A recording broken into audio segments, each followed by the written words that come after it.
ลับหลังอย่าลืมเปิดพังเพลงอายแน่เด้อลาวันน้องจากอายไปเข้าสู่นครหลวงเวียงจันทน์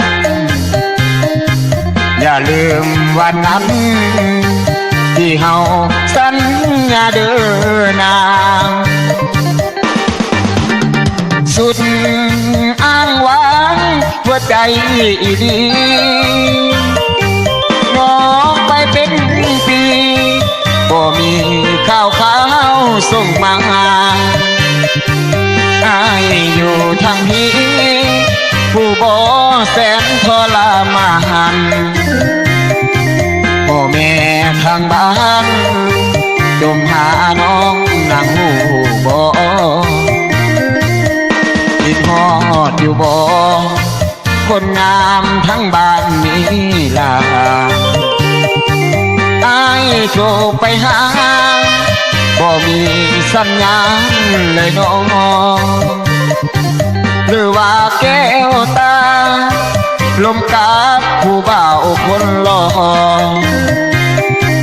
ลืมอายแล้วบ่คนที่เคยหากันมาขึ้นมาสาแก้วตาขึ้นมาบ้านเฮา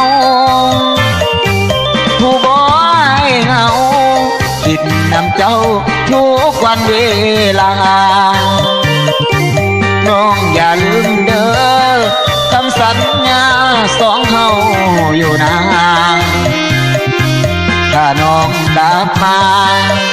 อายจะขอน้องแต่งงาน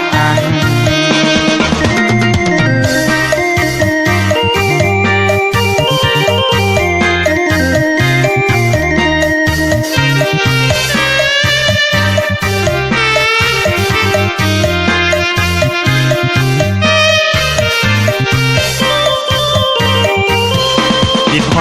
อดอยู่บ่คนงามทั้งบ้านนี้ล่ะอายโทรไปหาบ่มีสัญญาณเลยน้องหรือว่าแก้วตาลมกาผู้บ่าวคนหล่อลืมอายแล้วบ่คนที่เคยหากันมาขึ้นมาสาแก้วตาขึ้นมาบ้านเฮาผู้บ่ให้เฮา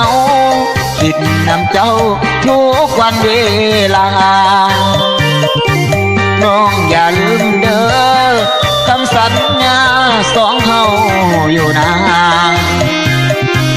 ถ้าน้องกลับมาอายจะขอน้องแต่งงาน